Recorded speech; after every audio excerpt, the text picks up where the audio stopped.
Hey guys, back with another daily update video. It's Friday, June 26th. It's 5:09 p.m. The markets have been closed for about an hour now, and another rough one in the markets today. I mean, look at the heat map here. A lot of red on the board. I mean, even Kroger was red. That's how you know it was bad, right? When Kroger's in the red, you know it was a rough day.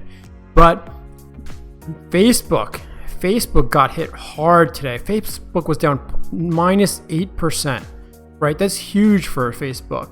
And that's coming on the back of the news that Verizon and other companies are not going to advertise on Facebook anymore. So that stock took a hit.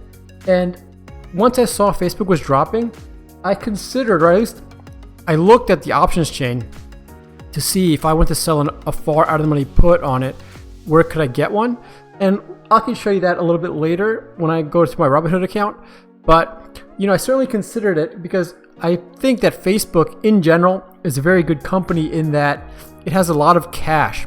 So it can manage its debt in the event of a downturn. The companies that don't have a lot of cash to offset their debt are the ones that are in trouble. And that's why a lot of these companies you see now are slowly going into bankruptcy, right? You saw Hertz, Chuck E. Cheese just declared bankruptcy, if you saw that news yesterday. But I think now as time goes on, more and more companies are going to start declaring bankruptcy just because, they can't weather a prolonged storm. But tech in general was down. Google was down 5.5%. Apple, Microsoft, Amazon, all down at least 2 to 3%. Semiconductors, man. Look, AMD down 3.5%, and AMD just crashed hard at the end of the day, and I don't know why. Micron was down 1.4%. So, if you're still bullish on the market, you just had a great sale this week. You had a big red day the other day, big red day today. If people are bullish on the market in general, it was a great day to scoop up stocks on the cheap, especially Facebook or some of these tech stocks. But let's see what happened and how the market played out. So here's AMD. So AMD opened up a little bit in the red. I mean, by 0.1% in the red. And then just slowly bled off all day long. And I was looking at it to see if I wanted to get into an option play for not today, but next Friday. And I just couldn't see a good option premium for a good amount of risk. So I stayed out of the market today. So this whole week, I've basically been cash gang after I sold off my Micron shares. And I'm okay with that. I was looking at making some Micron plays if you saw my video from last night. But talking about AMD right now, something at 345, the last 15 minutes in the market, AMD just plummeted. I mean, it went from $51.27 all the way down to $49.78 and had a little bit of rally right before market close. But I don't know what happened. I was looking at the news stocks and the news tickers. There was no bad news that came out on AMD. So I don't know what precipitated this giant sell-off. If somebody knows, please leave a comment below because I'm curious. But I guess this is why they call AMD the advanced money destroyer. But yeah, I mean, all jokes aside, I don't know what happened. And I can't imagine, if I had a put on AMD at, let's say, like the 51 strike, you're feeling great up until 345 because you're there. Or maybe you had a $50 put on, right? And honestly, if I played AMD this week, I probably would have had like a $50 or $51 put on. Because remembering back from my videos on Monday and over the past weekend, that would have been like the 0.4% return on risk range. It was like 50, 51, 52. So I'm glad I did not put on a play this week because otherwise I would have gotten assigned on the last 15 minutes. I mean, if you had a 51 or 50 strike the last 15 minutes, your heart probably just sank while AMD just plummeted to 49. Luckily, it came back up to $50.12. So you really got screwed over if you had a 51 strike put. If you had 50, you kind of just scraped by a few pennies over 50, so you should have been okay. But yeah, I don't know what happened to AMD in the market. Let's just take a quick look at the overall stock graph on AMD. And you can see we've been in a big kind of drawdown on AMD for the past couple of days now, really starting on June 23rd, so about a couple of days ago. And, another thing to note is AMD has earnings coming up in 19 days. So, who knows? On the prior earnings, AMD actually had a run up. So I'm not sure why it's dipping. I think this is just a function of the overall market and the overall economy. But AMD closed at just about $50. So it actually broke through this Fibonacci level. It is now trading in between the 50% and the 61.8% Fibonacci levels. However, if you go back and look at the prior weeks and about a month or two where AMD has done the same thing where it's broken below the 61.8% Fibonacci level, it's very quickly risen right back up and actually rises back up pretty hard.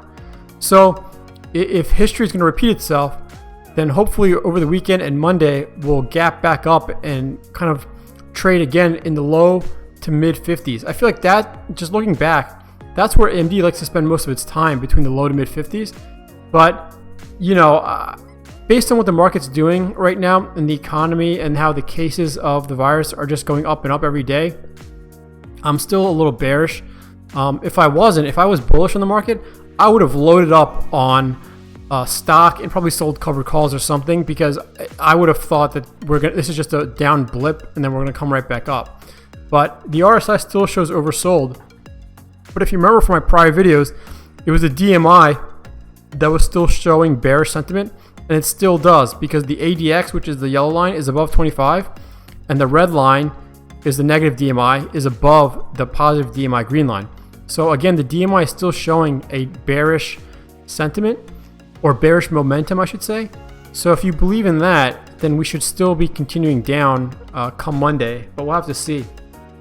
As of right now, I'm still very scared of opening up any new positions for next week, but we'll see what happens this weekend. If any good news comes out, we'll have to keep an eye on it on Sunday and then Monday morning pre-market to see what the market looks like it wants to do.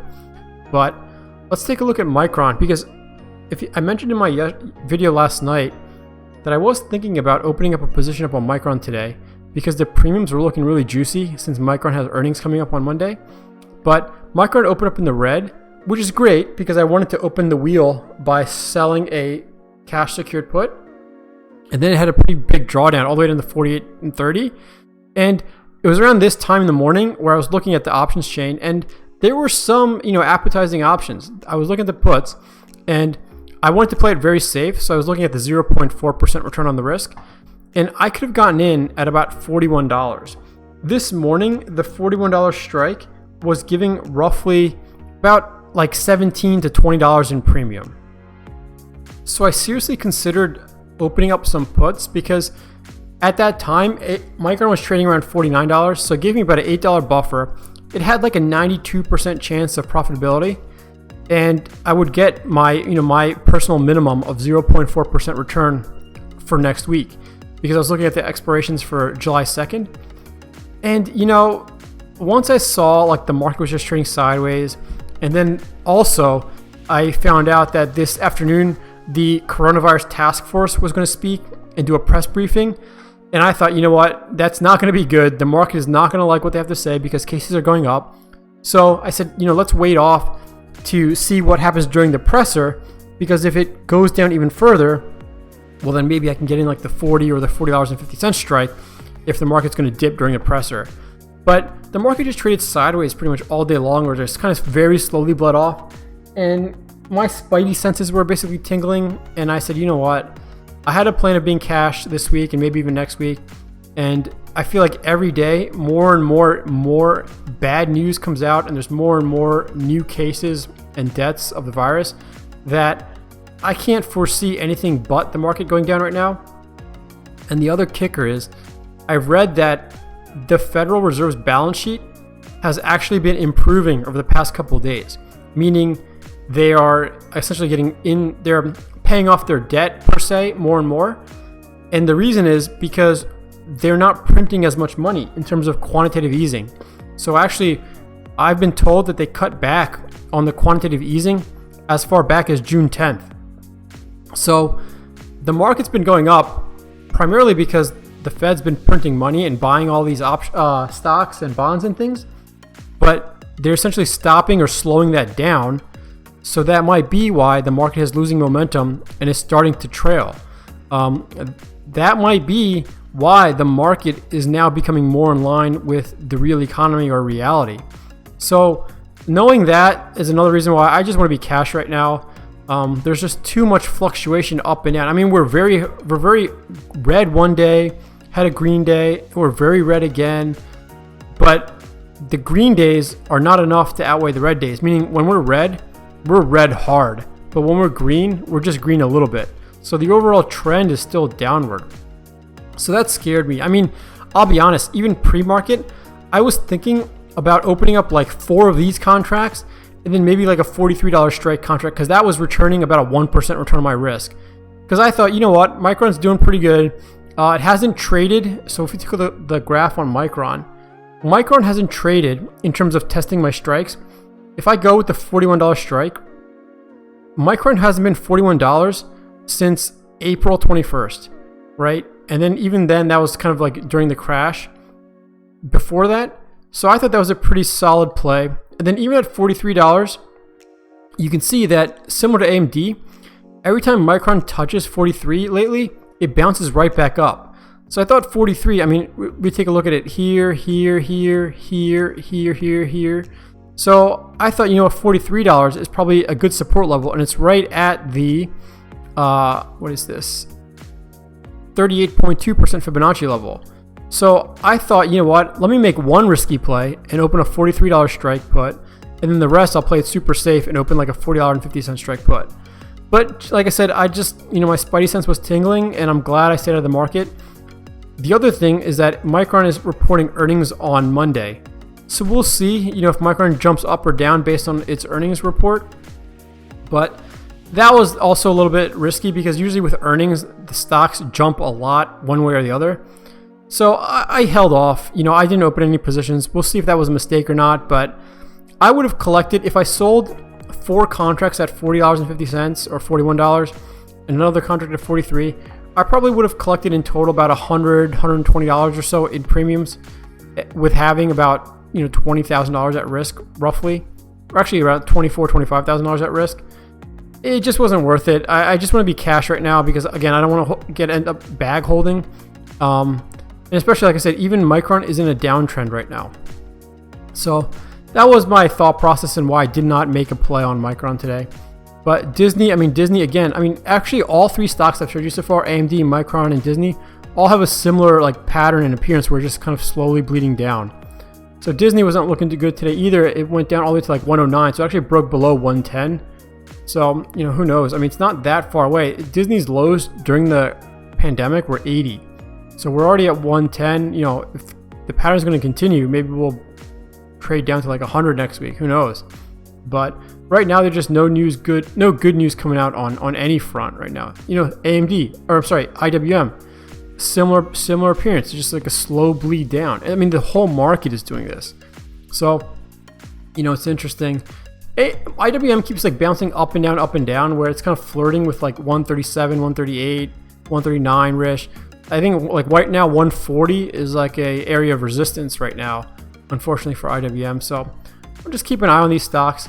You know, one other stock that I came across, actually just learned about it last night when I was researching Micron, is a semiconductor ETF, and that's SOX, SOXX, and it's a little pricey. It's at $260, but this tracks the semiconductor companies. So it's going to track AMD, Intel, Nvidia, Micron, for example. So all these stocks in this here, you know, Texas Instruments, I believe. Yep, that's that. Qualcomm. So, I mean, 2 of these stocks I already like to play, AMD and Micron.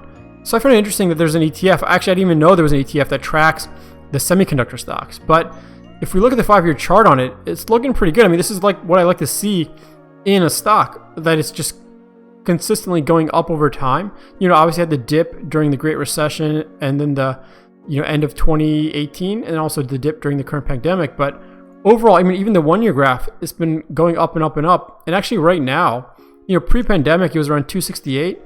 It's around 270 right now. So it's about at, you know, pre-pandemic levels. So I looked into this because I thought, this might be a good ETF to trade options on. But the one catch is that if you look at the expiration dates, there's only a couple of them. So it doesn't have weekly expirations. These are basically almost bi-monthly, meaning July to August to June, July, August, that's 1 month. And then September to October, so August to October is 2 months. And then from October to January is like 2 or 3 months. So it doesn't have a lot of expiration dates. But it's very, very good premium. I mean, look at these July 17s. And look at the premiums. I mean, if you sell this put, let's just say sell put for like 245. So $15 away from the current share price. That's $400 in premium. I mean, if you want to play like an 85% chance of profit, let's go to 235. You'd make $233 from July 17th. So just looking at a calendar here. So July 17th is 1, 2, 3 weeks away.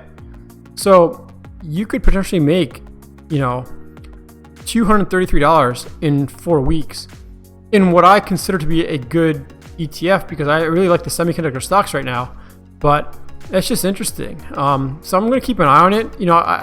I wish it did have weeklies or more frequent expiration dates, but I added this stock to my watch list, or ETF to my watch list, just because it was rather interesting. So I just came across that last night. I didn't know it existed. And I don't know about you, but I just love finding new stocks. I just find it interesting, and just always cool finding something that you didn't even know existed. But it seems like nowadays there's an ETF for everything, so I guess I shouldn't be that surprised. But let me know. I'm curious to see if you guys knew about stocks or if you ever traded it. But definitely keep it on my watch list to keep an eye on it. I mean, it's expensive, but it's not super expensive, right? It's not like Amazon was at 2,000. But if we have another big downturn, like when we had in March, April, this might be a good ETF to get into, because semiconductors are in everything, right? Anything that's technology based has some sort of semiconductors, whether it's using Intel chips or AMD chips or SSDs or something. So I think for the long-term future, and again, looking at this 5-year graph, this looks pretty enticing in terms of maybe just buying in and then holding long stock. So anyway, put it on my watch list. Curious to get your opinion on it. Let's take a quick look at some of the active stocks that were option traded today. So Apple, most popular. So this doesn't surprise me, because the news that broke on Facebook was second most popular, not by much of a difference between Apple and Facebook, but you can see it was almost 50-50 based between calls and puts on actually all these big tech stocks: Apple, Facebook, Tesla. Actually AMD is not up here. Actually, I don't see. Oh, here it is. AMD has fell a little bit compared to yesterday, but Gap was very popular. So I don't know if you saw the news, but Kanye West and Gap announced that they're going to do a collaboration on a clothing line. So that's why, look, Gap was up 18.8%. So that's why Gap spiked today, because of a collab with Kanye. Take that for what you will. But, that was just on news. But if you look at this, every other stock on this thing is red. What is this? Virgin Galactic was up a little bit. They're probably still riding high on that NASA contract news. Fastly, I'm not sure what Fastly is. Workhorse Group, I don't know what that is. Peloton. I mean, Peloton has become like this meme stock as well, where, I get it. It's an exercise bike that's interactive and, has this like video screen that we can get live coaching and whatnot. But is it really that impressive that, people are kind of buying options on it and trading it? Hertz is up here too. Again, Hertz, I don't know what Hertz is doing or what the market's doing with Hertz. But anyway, so let's take a quick look at some interesting graphs and charts I found today. So here's a graph, and I've shown you this graph on prior videos, where we're comparing the 14-month RSI to the growth value ratio. And you can see right now, we are at the highest it has ever been, right? So that causes concern for me. Here's another graph. So this one's interesting. So this one shows the nominal income growth per household for the next year. And take a look at 2020. The previous times we were down near this low is what, 09, right? So the Great Recession happened, and look at it. We stayed at this level for 1 to about 3 years before we actually started making a trend up. So that's why I'm concerned that if I get, assigned stock and end up bag holding, then I'm gonna have to bag hold that stock for like 3 years, and I don't want my money tied up. Yes, I can sell covered calls on it, but I really would not want to be in that position in general. But we're not quite there yet, but it seems like we're getting pretty darn close, so have to keep an eye on that. Here's another graph that tracks the volatility. So if you heard of the VIX, that graph, or that kind of, it's not really a stock per se, but it tracks the market volatility. So right now we're at roughly 3161, but you can see like that's way higher than the average volatility. Average volatility is somewhere between 10 and 20, right? So maybe like 15 or so.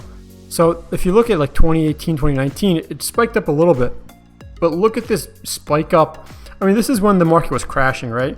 But even then, we're still higher than we have been in the past. So it depends on how you want to look at this, because when volatility is high, option premiums are also high. So for people like us that want to sell options, that means we're collecting more premium. So we actually kind of want volatility to be high, because that means we're collecting more premium by selling these options. But on the flip side, high volatility in general means that the stock price is going to fluctuate a lot. So it depends on how you want to look at it, because if you have big swings in stock prices, well then you're going to have big swings in terms of getting assigned shares or getting your strikes tested or whatnot. But you are getting rewarded for that in the higher premiums. So that's interesting. Here's a graph. So again, this one kind of goes in line with that graph I just showed you in terms of volatility, but this one is showing you the average daily volumes in terms of options. And if you can see by this orange bar graph here, it's over 27.5 million contracts a year average, and that's the highest it has ever been. I mean, this chart goes all the way back to like 1975, I believe. And it's almost, the next highest from last year, it's almost like a third more than it's ever been. I don't know if some of this is the Robinhood effect, where, Robinhood and apps like Webull have made it more accessible for quote unquote regular people to get involved with stocks and options, and maybe that's what's causing this big boom. I'm sure that has a part to do with it, but it really does seem, my channel and myself is probably contributing to this as well to some part. I'm partly to blame, but it seems like stocks and stock trading and options trading has kind of become cool or popular lately, with a lot of like the younger generation doing it. But we'll have to see. Hopefully this doesn't come back to bite us in the end, because I hope everyone that trades options and stocks in general is kind of educating themselves and taking it slow, and not just YOLOing their entire life savings into options. So here's a graph about the daily number of COVID testing that's been happening. And, a lot of people in the news have been kind of explaining away the rise in cases, saying that, it's just because we're testing more, so we're finding more cases. But if you look at this graph, comparing to like May 24th, is a little under 400,000 to now it's, a little under 500,000. We're not really testing that much more. This graph is not like, a high slope graph. Yes, it's more, but it's not that much more. So I don't think it's fair personally to just say, we're finding more cases because we're testing more. I think we're finding more cases because yes, we're testing more, but also because more people are sick. Again, I'm not some financial expert. I'm not some healthcare expert. That's just my opinion. I just look at the data, and that's how I interpret it. And lastly, take a look at this graph. So this graph shows United States consumer sentiment, and you can see it's come up recently, right? And that's because things are opening back up. People are, the news is kind of saying that the virus is not that bad, and then people aren't dying from it, and if you're young, you're going to be okay, and that kind of stuff. But even where we are now, look how far away we are from like the average sentiment in the past couple of years. We are nowhere near back to where we were, meaning in terms of like feeling safe and going out back into the world and buying stuff and spending our money. We're not even halfway back to where we were in the previous couple of years. So again, like basically every chart I've ever shown you has always been bad news. And I'm not doing that on purpose. I'm not trying to bias you. It's just, this is the information that I come across, and this is, hard data that various sources have been putting out. Like for example, this is from the University of Michigan. So, take it for what you will. Take everything with a grain of salt. Obviously nothing on this channel is ever financial advice. I'm just kind of doing this for entertainment purposes only, and because I enjoy making videos now, and I think it's fun and interesting. But I want to know how your guys' week went. Hopefully you guys didn't get assigned shares unless you wanted to. Hopefully if you didn't want to, you rolled your strikes out or rolled your options out to avoid that. But I hope everything works out for you. I hope we all made money this week. If you have any questions or comments, leave them below. And as always, happy trading.